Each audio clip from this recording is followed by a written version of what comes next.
What's up, PGF Nation? We are back. Another coach gets fired in the SEC. We had an AFC Championship game rematch. Two top 10 teams get upset in college football. We had some crazy games in the NFL, a lot to cover. But joining me, as always, my co-host, Alex Higdon. Alex, what is going on? As we're winding down this Cowboys game where it looks like they just kind of fell apart, thought we might have something exciting to talk about in real time, but I guess not. We usually try to stay up, of course, until the Monday night game wraps because sometimes these games end up being a part of the episode. Not a whole lot to talk about here. I thought Jacoby Brissett came in and played pretty good in this game.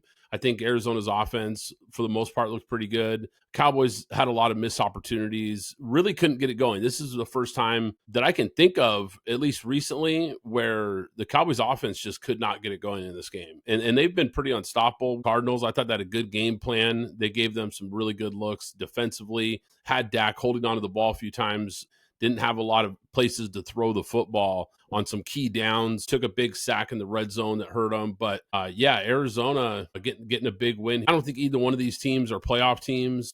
Maybe Dallas with their offense if they can get hot here, but I don't have a whole lot of faith in them either. Yeah, I mean, in our space that we share, Brett, I actually took the Cardinals plus 3.5 because if you look at their last 4 to 5 games, they've lost all of them 4 points or less. So losing, but they're a tough out, and that even with Jacoby Brissett or Brisket, since they're playing in Texas, even with him starting, I was still confident in them being able to do some things against that terrible back seven of Dallas. Look, let's jump into it, Alex. AFC Championship game rematch, obviously the biggest game of the weekend. This one was huge. It always feels big. When these two teams play, regular season or not, it feels like the biggest game in football every time they play. And one thing I've really noticed, Alex, this season, and I've been really paying attention to this a lot, especially in the last several weeks, everything with Mahomes right now is off script. And I think it caught up to him in this game because, look, he rarely has time to sit in the pocket, throw on time. It seems like all their offense is coming from him buying time, scrambling around. He's running more than we've seen from him really in a long time, not including the playoffs. We know the playoffs, he tends to use his legs a lot more, but he's been using his legs a lot in the regular season this year. Yep. Part of that's the offensive line, and part of that was not having all of his receivers, but also, he's got his receivers back now, and his guys aren't getting open early enough. And I thought the Bills, I have to give them credit, they were really prepared for Mahomes going off script. I thought they did a really nice job kind of bottling him in the pocket, getting a lot of pressure on him. They got a lot of sacks and a lot of big stops in this game. I mean, where has this defense been all year, Alex? That's my big question. I mean, this Bills defense, I think, has easily been the biggest question mark for this team, and they were lights out in this game versus the Chiefs that was really rolling coming into this game. I mean, I looked on PFF. They had the Bills ranked 28th in the NFL in defense. They looked like a top 5 unit on Sunday. Respectfully, the Bills have been beating the Chiefs a few times during the regular season. However, they never beat them when it counts. So if they want to celebrate this as their Super Bowl, then so be it. I can, give them credit for being focused in and locked in on keeping him in the pocket because Mahomes has been obviously more of a mobile, or actually more of a running quarterback than he has been in the past. And speaking of that, the trade deadline is tomorrow, and I'll mention this a few times about some teams as we talk about them. Breece Hall, because I have one narrative that I think Kansas City was trying to get Tank Bigsby, and Philly realized it, and they because I couldn't understand why Philly would go after a Tank Bigsby, but they did. I didn't understand it. But I think Kansas City had honed in on him, and they knew it, so they wanted to take him away. Well, Breece Hall is now up for a trade. They need to make a move because they need some type of juice in the backfield. Pacheco is good. Kareem Hunt is good, but they're hammerheads. You need some juice in that backfield. Honestly, they don't run the ball enough, though. I think, I get what you're saying. They need to add a piece in the backfield. I could see that. But Andy Reid just doesn't run the ball. I mean, they just go away from it, even when it's working. There was times in that game where Kareem Hunt was making some nice runs. It seemed like they had some bounce, and then they go away from it, and they just go back into their straight drop back passing, and they just put so much on Mahomes' plate. I don't know if it's necessarily the backs or if it's just the play calling, because it just feels like Andy Reid does not commit to the run enough when it feels like they need to at this point, especially when you're going up against a Bills team where the pass rush is getting home. That's really one of the best ways to offset that pass rush is to run the ball, and they just didn't do it consistently in this game. I mean, Mahomes, look, this might be the worst game I've seen him play in a long time. Yeah, 15, this is a bad one. Yeah. 15 for 34, 0 touchdowns, that costly pick late where he just threw it up for grabs. Yeah, I didn't understand that at all. That was odd. And let's also remember, you talk about the pass rush getting home. Josh Simmons, who had been looking like a guy that was going to be probably a 10-year starter, has missed the last few games too. Yeah, I keep hearing reports that it's a personal issue. He just came back as of today. He's back, so okay. Hopefully we'll see what it looks like going forward. But yeah, you look on the other side, Josh Allen was surgical in this game. Absolutely lights out. 23 for 26, 273 total touchdowns. Look, he's going to get the game ball for me this week, Alex. This was the biggest game of the week by far. This is a game that could decide playoff seeding between these two teams. And this could be a big win down the road. So, look, he was the MVP last year. He played like the MVP in this game.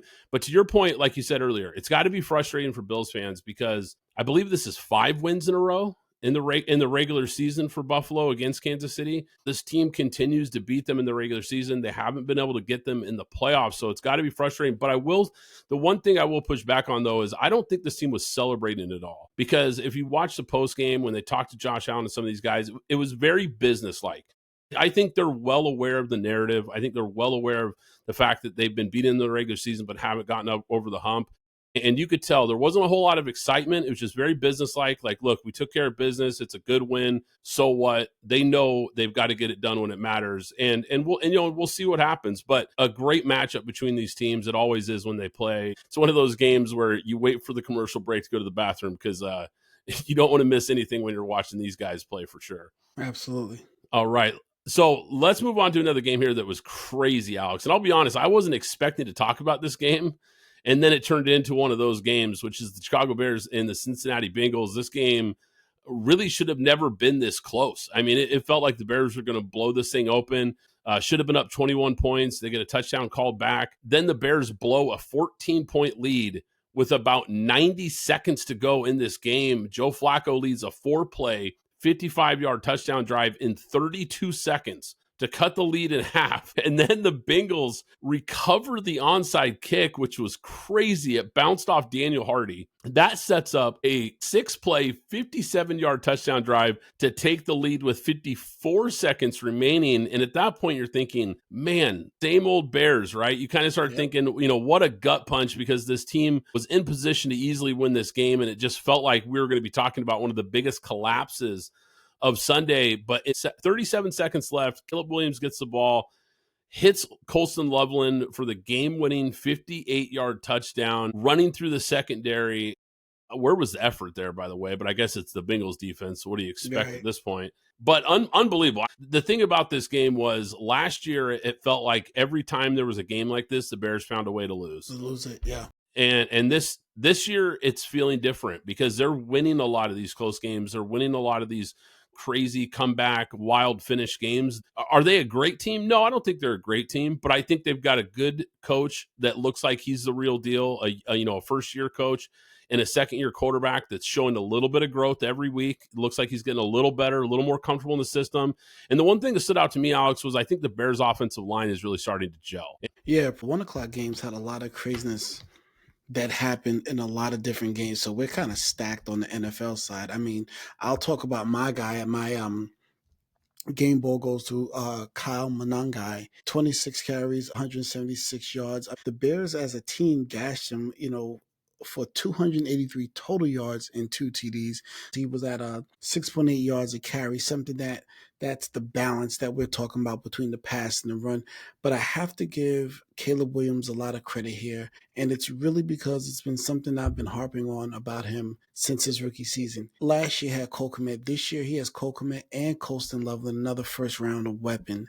And I was harping on the fact that he is always looking third level. He skips the check down, he skips the tight end, he goes right to the wide receivers. And it's been an issue for me with him.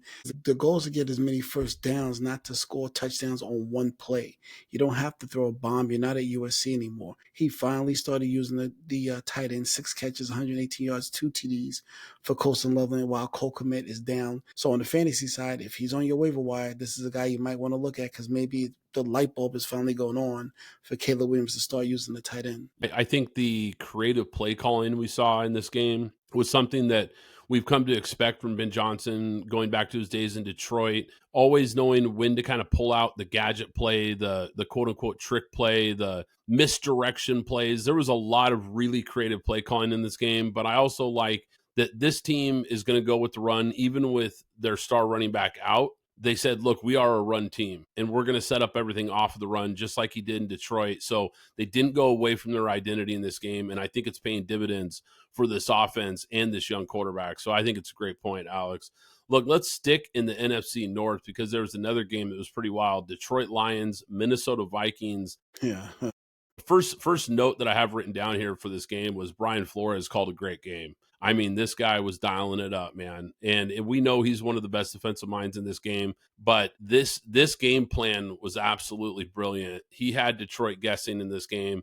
Detroit couldn't run the ball. And like we just talked about, when Ben Johnson was there with Detroit, it's still their DNA is to run the ball. That's the straw that really stirs the drink for this team. When you stop the run, it really slows down the offense. They got pressure on Jared Goff. He never felt comfortable in this game. And look, shout out to JJ McCarthy. This guy had an uneven performance. He definitely had some rookie moments, but he made enough good plays to help them win what felt like a huge win that kind of saved their season. I felt like this was one of those games where if they lose this game, I felt like their season was really going to get away from them.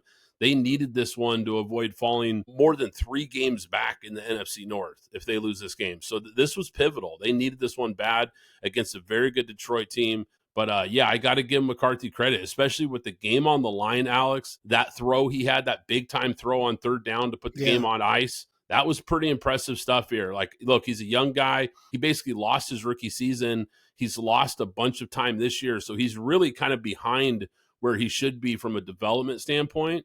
But you've got to be at least encouraged what you saw from this guy and from this team. Yeah, so I think, with him coming back, I believe Carson Wentz was actually out, injured this game. I think one of the unsung heroes of this game should be Aaron Jones. He's only played 5 games this season, but to come in, I think he had 9 carries for 78 yards and the big 31-yard scamper that he had, and then the mixture in of him with Jordan Mason, who I believe is a better fit for their actual running style coming from San Francisco. But I think those two guys together, 29 carries, 42 yards, and a touchdown, I think that was a huge catalyst to helping them balance things out and keep time of possession and keep churning out yards and beating up the defense. Even that was a big part of them winning this game as well.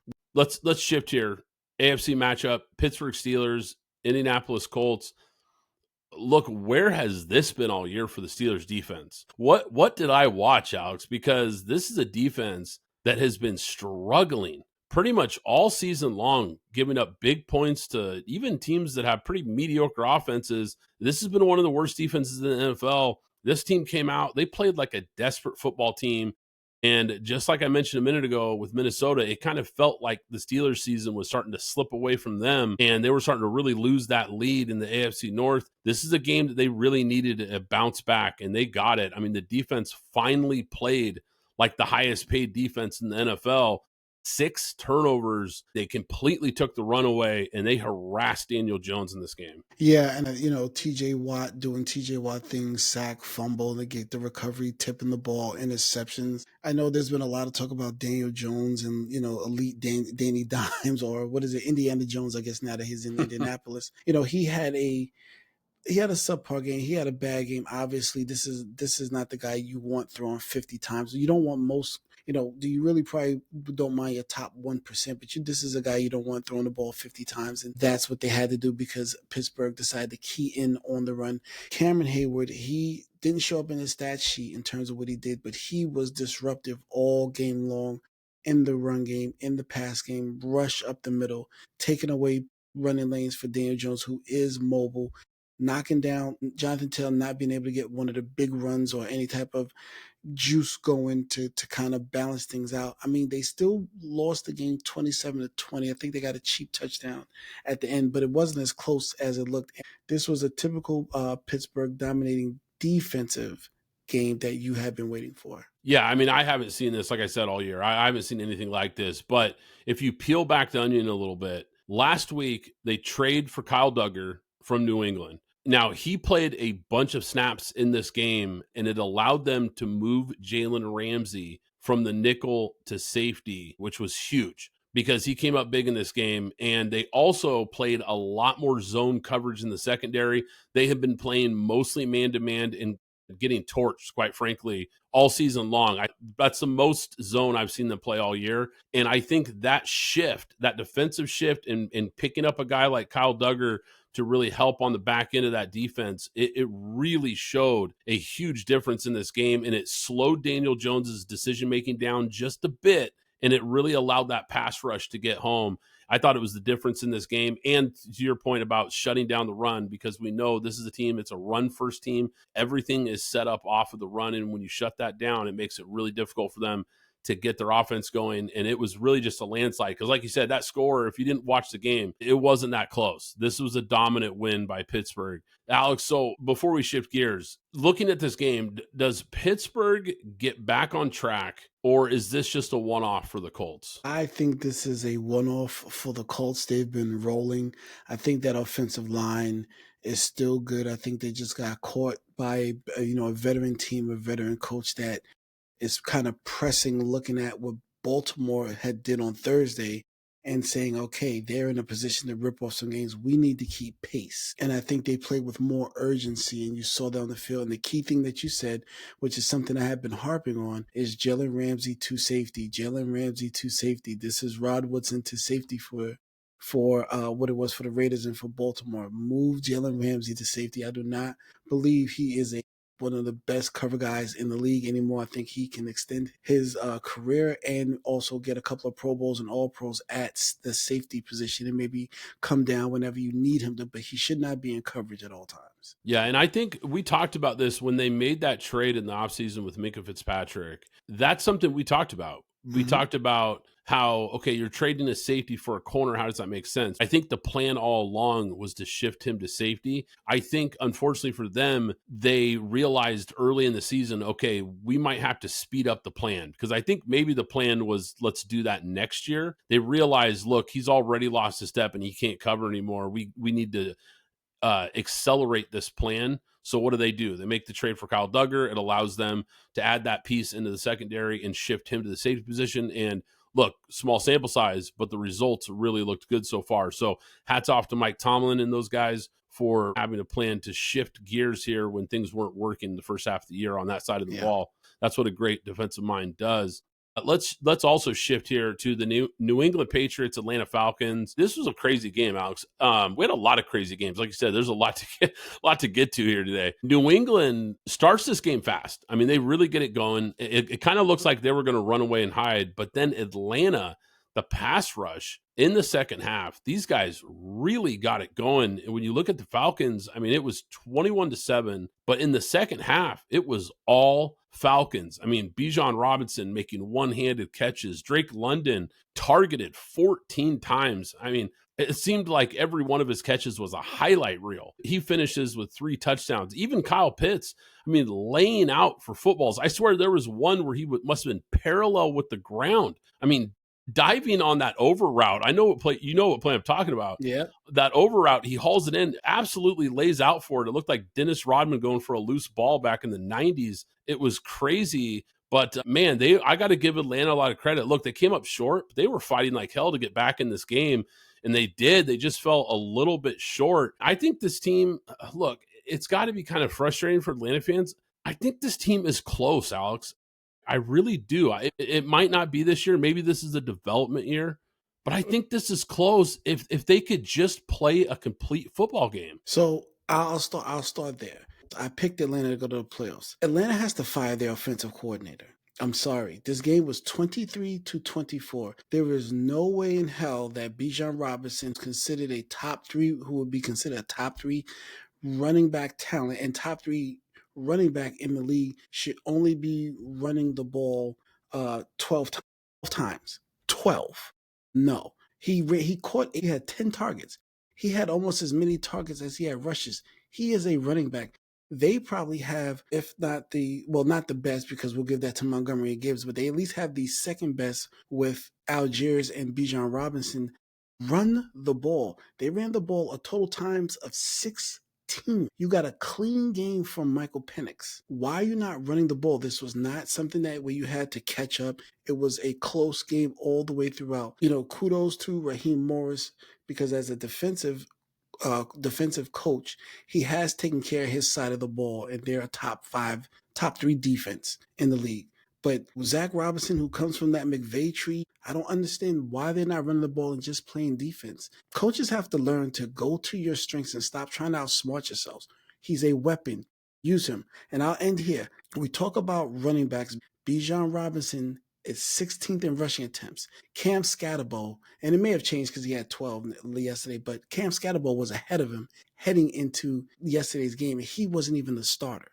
There's no Devon Achane, the little 5'8", 100-pound back, is getting more carries than Bijan Robinson, and that is ridiculous. So real quick, because you mentioned the Shanahan coaching tree, that Shanahan-McVay coaching tree, the Christian McCaffrey model should be exactly who Bijan Robinson is. Absolutely. for this, because when you watch the 49ers, the offense runs through CMC, period. He is the guy between the tackles, outside the tackles, in the passing game, in the swing pass, angle routes, everything. He is the guy. The offense runs through Christian McCaffrey, and that is why this team, with all their injuries and backups everywhere, still find a way to win games most weekends. Why? Because they know they have one of the most dynamic players in the NFL in their backfield, just like Atlanta, but for some reason, their Ferrari is stuck in neutral. And they've got to figure out a way to get this thing into second and third gear, just like the 49ers do, which is so odd because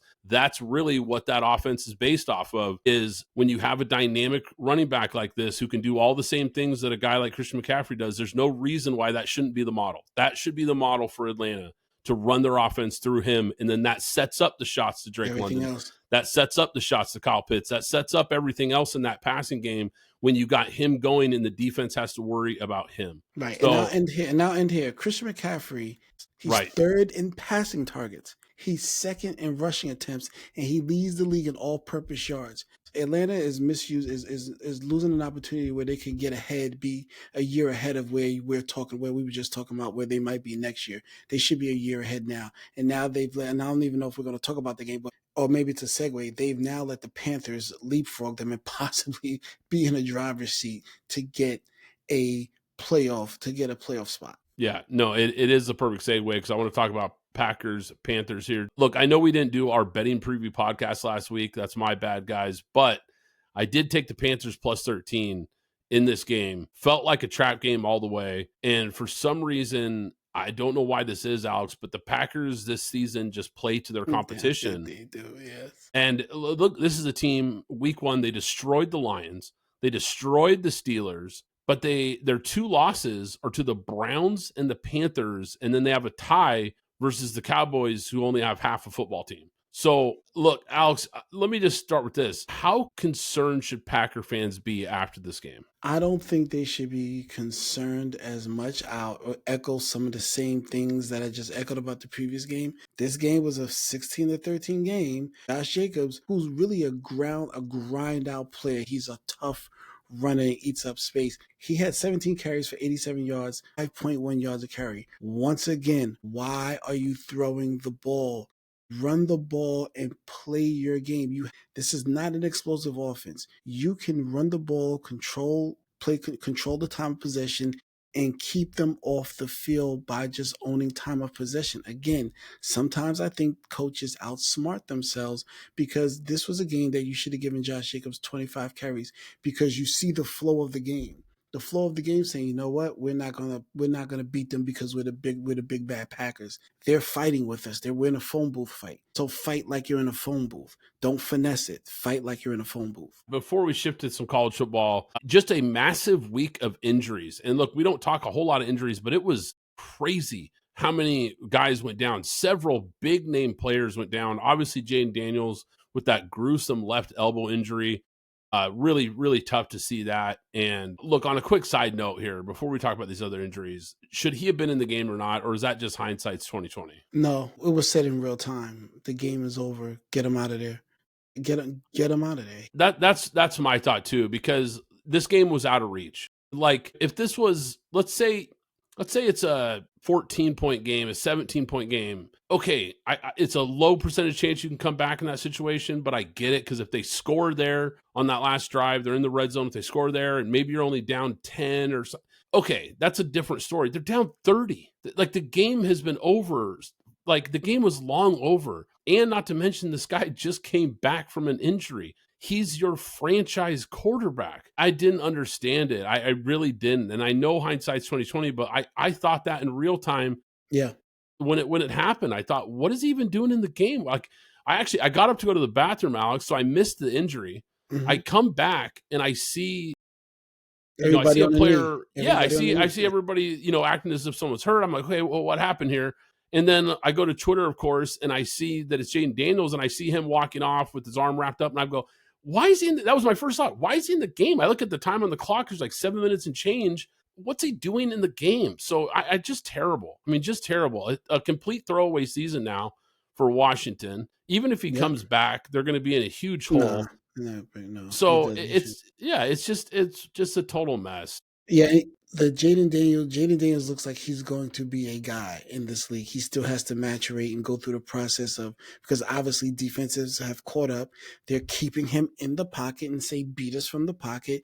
That's something that he's not accustomed to. So that's something that he's going to have to work on and get past to get to that next level that people think he can get to. And I think realizing that in that game, being down like that would say, you know what? Let's go. Let's take him out. Let's go lick our wounds and come back and fight another day. That's one of the key things that I was thinking. I said it in real time before he got hurt. That's the thing. Several people have said in the space that we share before he got hurt. Why is he still in the game? He's injury prone. He's just coming back from injury before the injury happened. That game was long over. I mean, just ridiculous. Speaking of quarterbacks, CJ Stroud left Houston's game. They lost to Denver, taking a big hit. Yeah. That was big hit. That was old school. Yeah, on he's trying to slide. He's trying to protect himself. Something that we've talked about with Jaden Daniels, how he needs to protect himself more as a runner. CJ Stroud actually was in that play, but just an unfortunate hit there. Brutal loss for the Chargers. Left tackle Joe Alt with another high ankle sprain in his second game back with that same injury. And what a difference this guy made, because when he came back, that offensive line instantly looked better. Absolutely. Overnight, they were a different O-line when he came in. They lost another player on the line. What a mess. Look, I know you're not the biggest Chargers guy. I know you're not the biggest Herbert guy, but I got to give him a lot of credit. He's playing behind a really beat up O-line. They're finding ways to win games. Yeah, I'll give him credit. I mean, and Joel is out for the season, so he's not just hurt, he's done. Yeah, that's rough. He's done for the season. Niners first round pick, Michael Williams suffers an injury. I haven't heard the update yet. He's out for the season. So okay, it is a torn ACL. Yeah, okay, I heard that it might be a torn ACL, but I hadn't seen that was confirmed. That's absolutely terrible, because look, this guy was playing really good football too. I think he really fit what Robert Saleh and those guys were trying to do. Just really unfortunate, especially with a young guy that's starting to come on.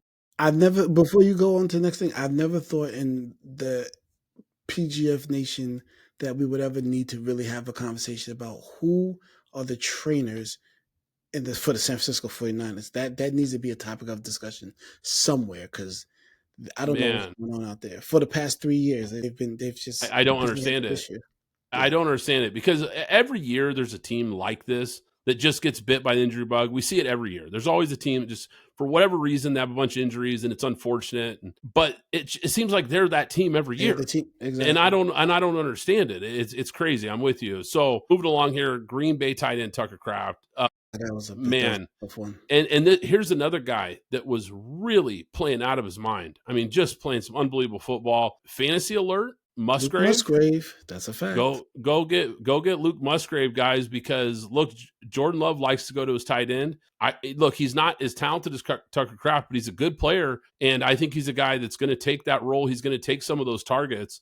Patriots lose some key players. Kayshon Boutte to a hamstring injury and Christian Gonzalez to a head injury. Talk about, maybe your best weapon offensively, easily one of the best corners in the NFL with injuries. Puka Nacua leaves in a Rams win over New Orleans with a rib injury. He didn't return. Travis Hunter injured his knee during practice and was out. Yeah, he's out for 4 weeks.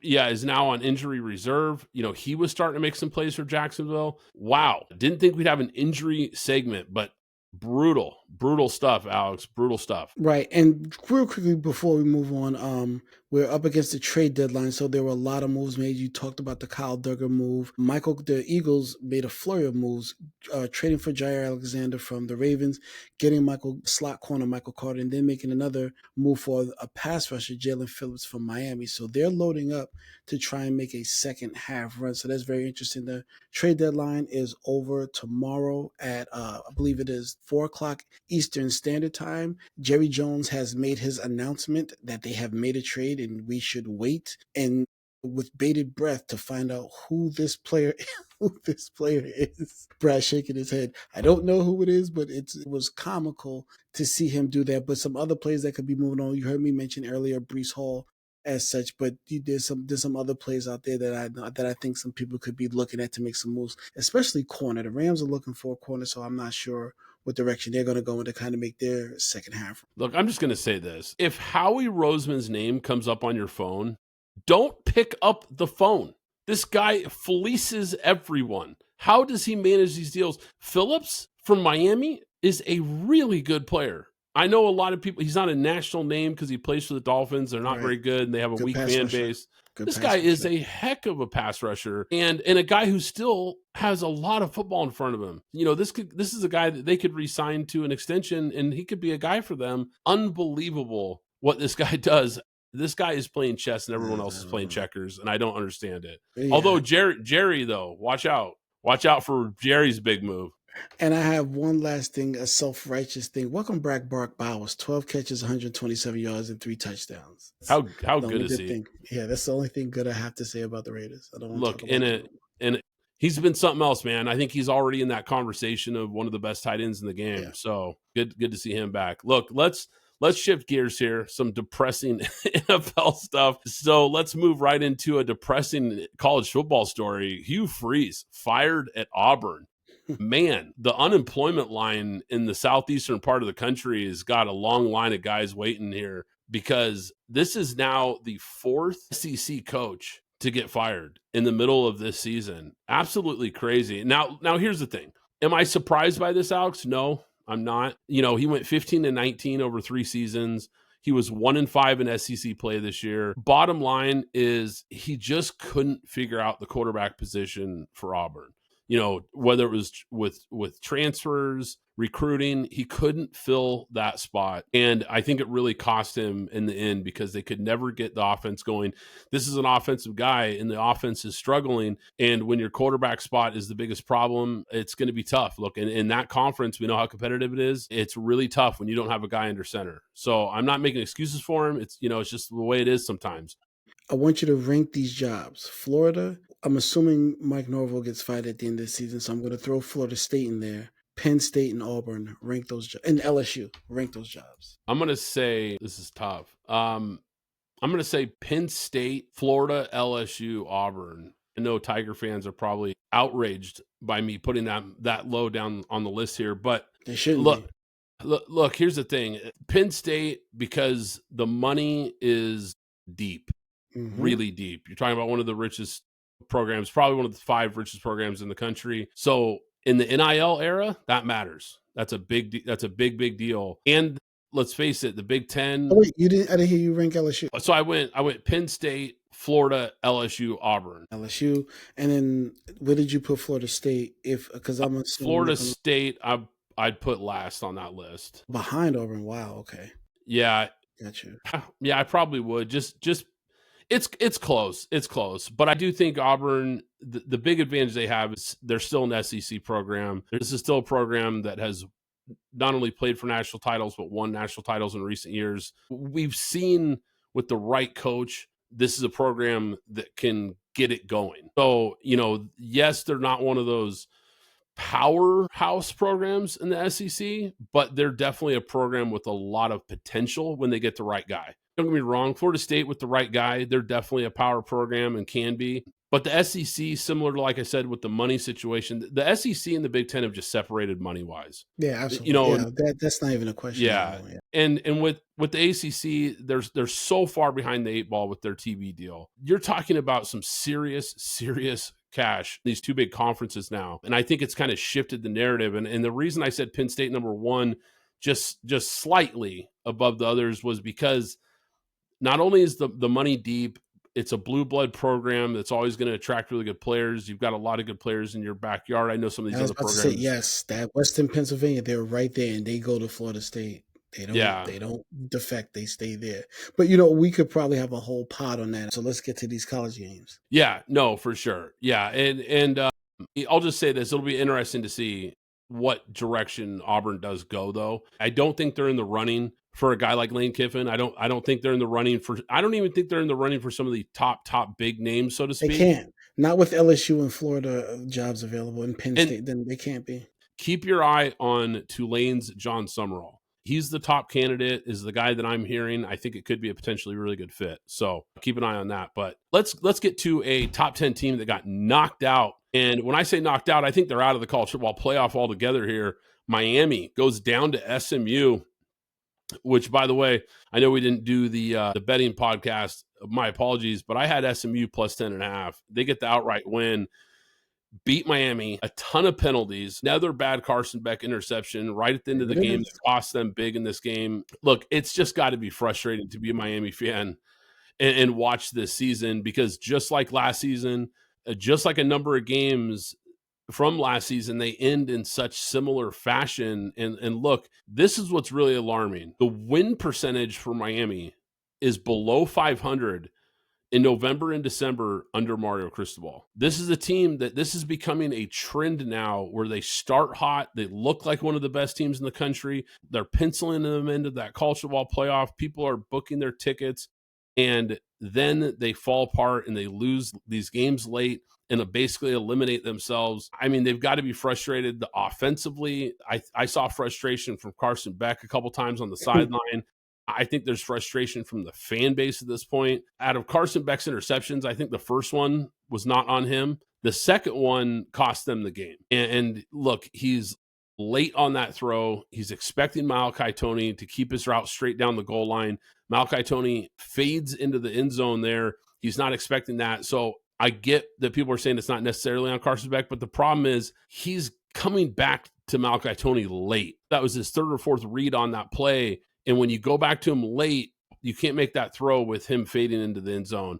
The offense, just too many times in this game, they're moving the ball. They stall around the 35-yard line. It just seems like every time they got something going, they end up going into reverse. They had 5 pre-snap penalties on offense. It just makes you want to pull your hair out if you're a Miami fan. Now, Miami, a team that, like I said, was looking like they were in the driver's seat just a couple weeks ago, now they only have a 7% chance to make the college football playoff, according to ESPN. Right, and they dropped from 10 to 18, to your point. And I know we're going to get to another team that took a bad loss as well.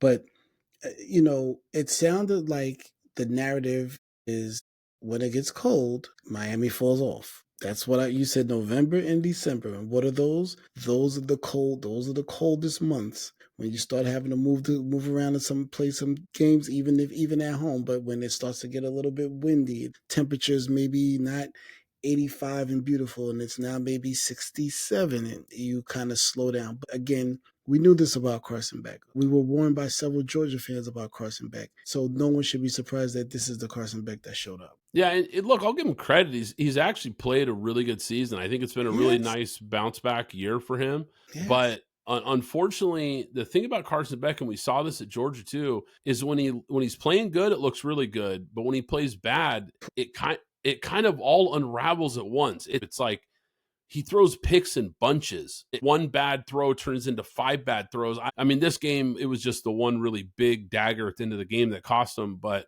look, they're going to be on the outside looking in, and that's got to be frustrating for a team that on paper is loaded with talent. Let's shift to Georgia Tech, North Carolina State, because this was the other big top 10 team that got knocked out. This is the best start to a season for Georgia Tech since 1966. What a start to the year for them, going undefeated up until this game.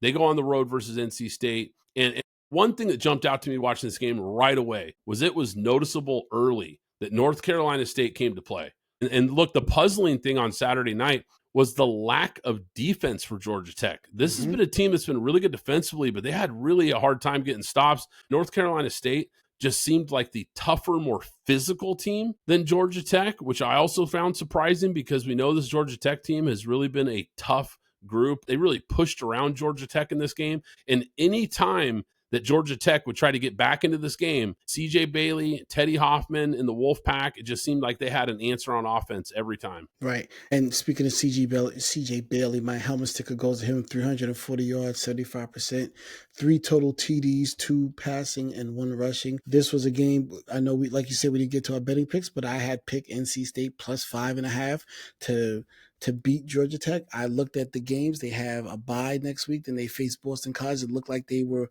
on an easy street for that big game that's going to be down in Georgia when they face Georgia, the Bulldogs, again from that exciting game that we got the previous year where they could have a chance. And I looked at that and I said, they're going to slip up somewhere. They're too happy. They're looking ahead because the closer they got to it, I said, yeah, they're going to slip up somewhere because they'll see it.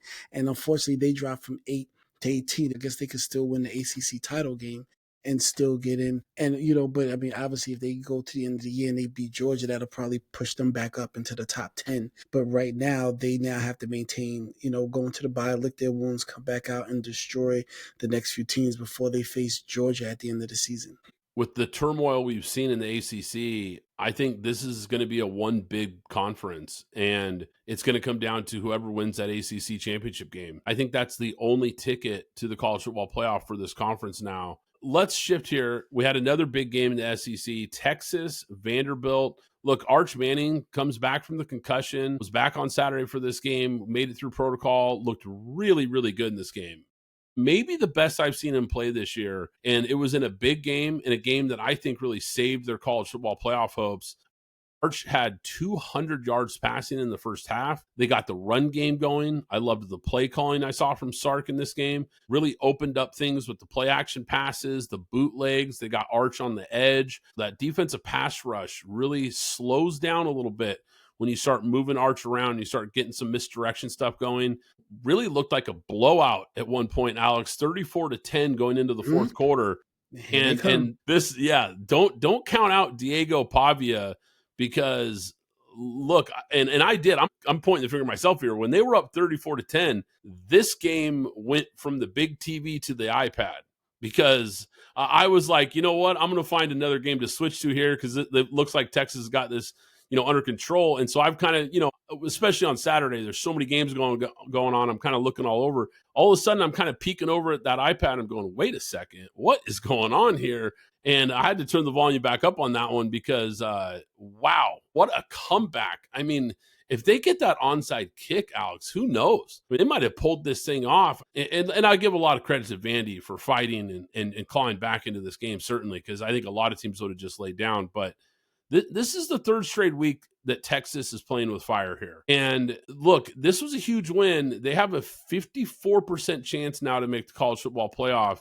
Vandy drops down to a 43% chance. This is both these odds are according to ESPN. What's your big takeaways here? What did you make of this game? Because, Texas looked good, but then here they are in a nail biter late when it didn't look like they should be. Yeah, they're going to be out of the playoffs because they're going to lose to Georgia after their bye. So we'll be seeing that's what they're facing. They have a bye next week, and then they face Georgia. It's not looking good for Texas' chances. Not saying they can't win, but it's not looking good for Texas for Texas going forward. But I will say this about Vanderbilt. Who would have thought in the upheaval that we've had in the coaching carousel in the SEC that the two safest coaches would be Kirby Smart and Clark Lee from Vanderbilt? Because as we know, Sark has said or put out there the rumors that he's willing to go to the NFL. Clark Lee and Kirby Smart are the two safest coaches in the SEC right now. The SEC has been wild. Yeah. Wild this year. Let's talk about one other SEC game here, because we talked about Texas kind of being in some of these games late when maybe they shouldn't be. Well, I could say the same thing about Georgia. Yep. Because somehow, as good as this team is, they keep finding themselves in these late game situations, having to pull out wins when it doesn't look like they're going to. And I got to give them a lot of credit. They keep finding ways to win, but they were on the ropes again versus Florida. Look, 46 consecutive wins against unranked teams for the Bulldogs going into this game. Georgia, not great in the first half. I mean, this was a close game. I got to give a lot of credit. Florida played really hard. Yep. For a team that doesn't have a whole lot to play for. Their coach is out looking for a job, and this team came to play. And I got to give them a lot of credit. Florida had some real opportunities in this game. They just struggled in some key moments, especially on those short yardage situations. You got to be able to convert those. Those were killers in this game. Florida was 0 for 2 on fourth down and just 2 for 11 on third down. Those were the differences in this game. DJ Lagway misses that wide open throw late. Look, if he hits him in stride, it's a walk-in touchdown. I mean, but was it a catch? Are you talking about the one that there's a big? Yeah, that was a catch. It was a catch. That was a catch. Yeah, and I'm not saying we would have won, but that was a catch. It was a catch. I completely agree. I was shocked that was overturned, but to my point, DJ Lagway hits him in stride, and he doesn't have to go to the ground to make that catch, right? Like he's that guy is so open. He's got 10 yards. Just put it up there and let him run underneath it. And he's, like I said, he's walking into the end zone. Instead, he underthrows it. And I got to give the receiver credit. He made a heck of a play to come back and make the attempt at a catch there. I think he caught it. But to your point, I don't know if they win this game anyway, because it's just too many missed opportunities. Bulldogs, like I said a minute ago, they just keep finding ways to come back and win games late. It feels like every week they're in these games. So, look, I'm going to ask you, Alex, there's multiple ways to kind of look at this.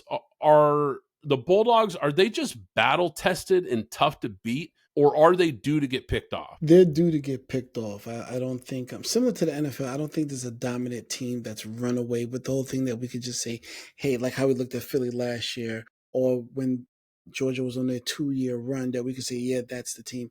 I don't think there's any team, because I also don't believe in Ohio State either, who's the number one team in America. Like, I feel like we don't even talk about them, and they're the number one team in America.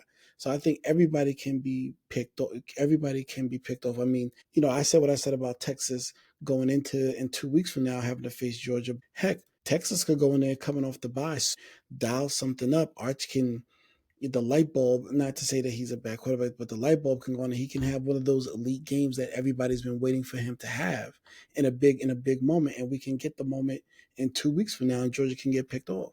Before we get out of here, I got to give out my college football helmet sticker. And look, I'm going to show some love to the group of 5. UTSA quarterback Owen McCown. He is the son of Josh McCown. 31 for 33, 370 yards, 4 touchdowns, no picks, in a big upset win over a very good Tulane program. Obviously, his dad, Josh McCown, we saw play in the NFL for a long time. I think he's actually a quarterback coach in the league now. Yeah, he is. I forgot where he's at. He is on the sidelines. Quick before we get out of here, I know we had one of Our other bets hit. Boston College took 31.5 over Notre Dame. They only won 25-10, but the 31.5 covered. So that's another win for us. I kind of tell you, I gotta tell you guys, this is the first year I actually laid physical bets online, and it's been fun, and I've been hitting. So lunches have been free. Lunches and gas have been taken care of every week for a little while now. And last but not least, of football completely, congratulations to the excuse me, to the LA Dodgers for winning the World Series. Good game too. Seventh game, there were 18 innings or whatever it was. Good World Series. Might be the best one ever. People are saying it might be the best one ever. I think I saw a stat that it was the most innings ever played in a World Series. So that was awesome. Yeah, that was And cool. just by law of being a Yankee fan, I cannot say those words, but continue. Yeah, you're a New York guy through and through. All right, guys, well, that is going to do it for today's episode. Look, if you enjoy the show, do us a favor, hit that like button, hit that subscribe button so you never miss out on any future episodes. But once again, I'm Brad Fowler. He's Alex Higdon. This is Pint Glass Football, and we'll catch you next time.